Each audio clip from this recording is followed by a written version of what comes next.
समजा तुम्ही तुमच्या व्यवसायासाठी 10 लाखांचा माल खरेदी केलात आणि त्यावरती 1,80,000 रुपयांचा जीएसटी भरला. आता नियमानुसार हा 1,80,000चा ITC म्हणजेच इनपुट टॅक्स क्रेडिट हा तुमच्या हक्काचा पैसा आहे, जो तुमच्या खिशात परत यायला हवा. पण जर मी तुम्हाला सांगितलं की तुमच्या एका छोट्याशा चुकीमुळे किंवा तुमच्या दुर्लक्षामुळे या 1,80,000पैकी 50,000 किंवा कदाचित संपूर्ण रक्कम जर सरकारने बाद केली, तर तुम्हाला कसं वाटेल? मित्रांनो, हे महाराष्ट्रातील हजारो व्यापाऱ्यांसोबत दरमहा घडतंय. आपण खरेदी करतो, त्यावरती जीएसटी भरतो, अकाउंट्सच्या पुस्तकांमध्ये त्याची नोंद करतो. पण जेव्हा जीएसटी भरायला जातो, तेव्हा सरकार काय सांगतं की तुमच्या फॉर्म 2B मध्ये जेवढा ITC असेल किंवा जेवढा टॅक्स असेल तेवढाच ITC आम्ही तुम्हाला देणार.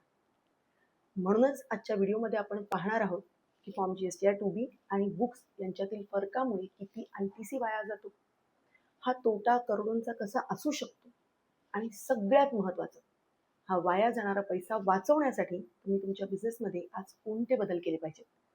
त्यामुळे आजचा हा व्हिडिओ शेवटपर्यंत नक्की बघा, कारण ही माहिती तुमचा वाया जाणारा पैसा वाचवू शकते.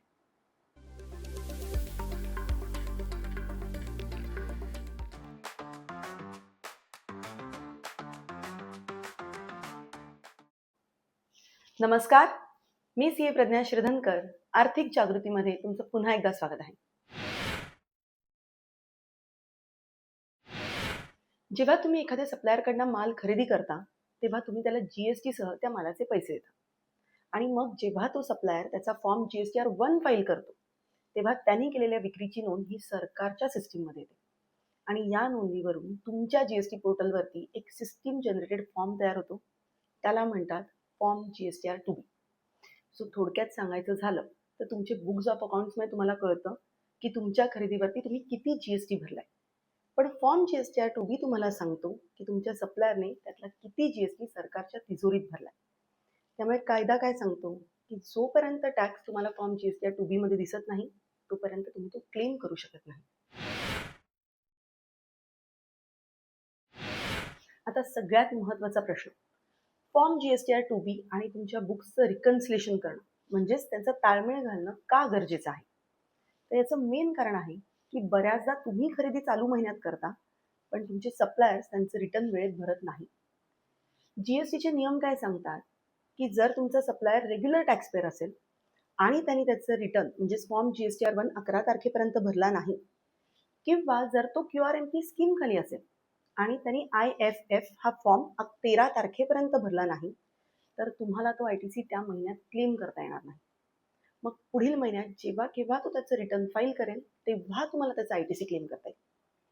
पण या सगळ्याचा तुमच्या कॅश फ्लोवर मोठा परिणाम होतो. आता ते कसं हे समजण्यासाठी आपण एक उदाहरण घेऊया. समजा तुमची या महिन्याला 5 लाख रुपयाची लायबिलिटी आहे. तुम्ही तुमचे बुक्स तपासले आणि तुम्हाला कळतंय की बुक्स प्रमाणे तुमच्याकडे 3 लाख रुपयांचा ITC आहे. म्हणजे काय, तर इथे तुम्हाला 2 लाख रुपयांची कॅश लायबिलिटी आहे. सो तुम्हाला 2 लाख रुपये तुमच्या बँकमध्ये अरेंज करून ठेवायचे. पण तुमच्या सप्लायर्सने त्यांचं रिटर्न वेळेत फाईल केलं नाही, त्यामुळे जेव्हा फॉर्म GSTR 2B जनरेट झाला, त्यामध्ये 3 लाखांचा ITC आलाच नाही. मग आता काय होणार, तर आता 2 लाखांऐवजी तुम्हाला 5 लाखाची कॅश लायबिलिटी येईल. भले तो ITC पुढल्या महिन्यात दिसेल तेव्हा तुम्ही तो क्लेम करालच, पण या महिन्यात तुमचे 5 लाख रुपये अडकले. त्यामुळे तुमचा कॅश फ्लो अडकू शकतो. प्लस जर तुम्ही GSTR 2B न तपासता बुक्स प्रमाणे ITC क्लेम केलात, तर तुम्हाला त्वरित GST डिपार्टमेंटकडनं नोटीस येऊ शकते आणि 24% व्याजासह तुम्हाला हा ITC रिव्हर्स सुद्धा करावा लागू शकतो. त्यामुळे एक बिझनेस ओनर म्हणून तुम्ही तुमच्या अकाउंटंटला सांगा की बाबा तुमचे सप्लायर्स 11 तारखेपर्यंत किंवा 13 तारखेपर्यंत रिटर्न फाईल करतायत की नाही हे तपासा. आणि चुकून एखाद्याने ते रिटर्न फाईल केलं नसेल तर त्वरित त्याचा फॉलोअप घ्या, जेणेकरून तुमचा कॅश फ्लो ब्लॉक होणार नाही. ITCमुळे तुमचं किती नुकसान होऊ शकतं हे समजण्यासाठी आपण एक उदाहरण घेऊया, जेणेकरून तुम्हाला त्या लॉसची तीव्रता कळेल. समजा तुम्ही एखाद्या महिन्याला जी काही खरेदी केली आहे त्यावरती 5 लाख रुपये GST भरलाय, म्हणजे तुमच्याकडे 5 लाख रुपयांचा ITC आहे. पण जेव्हा तुमचा फॉर्म GSTR 2B जनरेट होतो, तेव्हा तुम्हाला कळतं की त्यात फक्त 4 लाख रुपयांचा ITC आहे. म्हणजे आता इथे फरक किती आहे, तर 1 लाख रुपये. म्हणजे आज 1 लाख रुपयांचा तुमचा वर्किंग कॅपिटल ब्लॉक झालाय, कॅश फ्लो ब्लॉक झालाय. आणि विचार करा की जर त्या सप्लायरने वर्षभर त्याचे रिटर्न डिले फाईल केले तर दर महिन्याला 1,00,000च्या हिशोबाने वर्षभरात तुमचे 12 लाख रुपये त्यात अडकू शकतात. म्हणजे 12 लाख रुपयांचा तुमचा कॅश लॉस आहे. त्यामुळे एक बिझनेस ओनर म्हणून तुम्ही तुमच्या अकाउंटंटला सांगा की बाबा दर महिन्याला जीएसटीआर 2B आणि बुक्स यातील डिफरन्सचा तुम्हाला रिपोर्ट द्यायला, जेणेकरून कोणत्या सप्लायरमुळे तुमचे पैसे अडकत आहेत, कॅश फ्लो ब्लॉक होतोय हे तुम्हाला कळेल आणि तुम्ही त्यावरती योग्य ती प्रक्रिया किंवा योग्य ती ऍक्शन घेऊ शकता. मग आता हे रिकन्सिलेशन कधी करायचं किंवा कसं करायचं? तर लक्षात घ्या, रिकन्सिलेशन तुम्हाला वर्षाच्या शेवटी करायचं नाहीये, तर दर महिन्याला करायचंय. प्रत्येक महिन्याच्या 14 तारखेला फॉर्म जीएसटीआर 2B तुमच्या पोर्टलवरती जनरेट होईल. 20 तारखेला तुम्हाला फॉर्म जीएसटीआर 3B भरायचा आहे, म्हणजे टॅक्स भरायचा आहे. सो 14 तारखेपासून 20 तारखेपर्यंत तुमच्याकडे वेळ आहे हे रिकन्सिलेशन करण्यासाठी. मग आता रिकन्सिलेशन कसं करायचं? तर जर तुमच्याकडे महिन्याला 15-20 बिल्स असतील तर तुम्ही ते रिकन्सिलेशन मॅन्युअली सुद्धा करू शकता. एक्सेल शीटवरती तुम्ही लुकअप फंक्शन्स वापरून हे रिकन्सिलेशन करू शकता. पण जर तुमच्याकडे जास्त बिल्स असतील तर मॅन्युअल रिकन्सिलेशन करणं अवघड होऊन जाईल. त्यामुळे अशा वेळेस तुम्ही एखादा सॉफ्टवेअर वापरू शकता. मार्केटमध्ये टॅली प्राईम किंवा क्लिअर टॅक्स असे सॉफ्टवेअर उपलब्ध आहेत. तुम्ही ते सॉफ्टवेअर वापरून एका क्लिकवरती हे रिकन्सिलेशन करू शकता.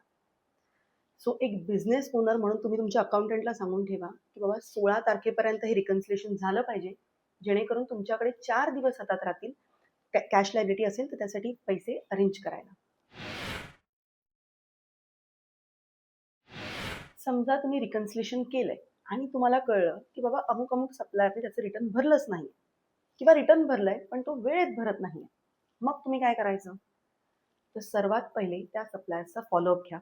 त्याला त्वरित एक ईमेल पाठवा किंवा व्हॉट्सॲपवरती त्याला रिकन्सिलेशन पाठवा.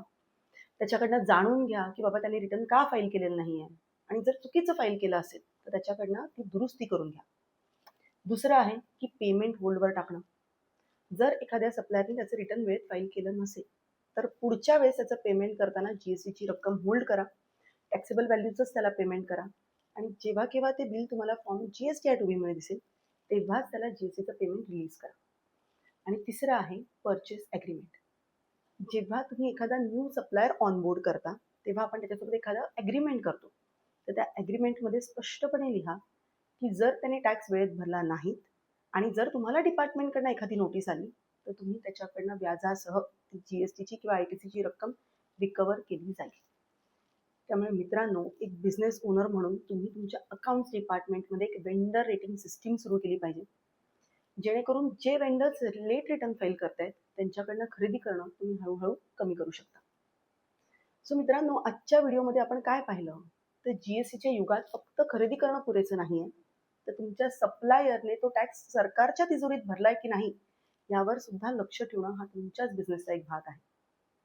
त्यामुळे आजच तुमच्या अकाउंटंट सोबत बसा, मागच्या वर्षीचा फॉर्म जीएसटीआर 2B काढा, त्याचं रिकन्सिलेशन करा, जेणेकरून तुम्हाला कळेल की कोणत्या सप्लायर्सने त्यांचं रिटर्न वेळेत भरलेलं नाहीये आणि तुमचे किती पैसे किंवा किती कॅश फ्लो तुमचा अडकलाय. आणि येस, तुमच्या बिझनेसमध्ये जर तुम्हाला रिकन्सिलेशन करण्यात काही अडचण येत असतील तर लगेच कमेंट करा, आम्ही नक्कीच तुम्हाला यावरती मदत करू. आणि लास्टली, आजचा व्हिडिओ जर तुम्हाला आवडला असेल तर त्याला लगेच लाईक करा, जास्तीत जास्त शेअर करा आणि आर्थिक जागृती या आपल्या चॅनलला सबस्क्राईब करा. थँक्यू.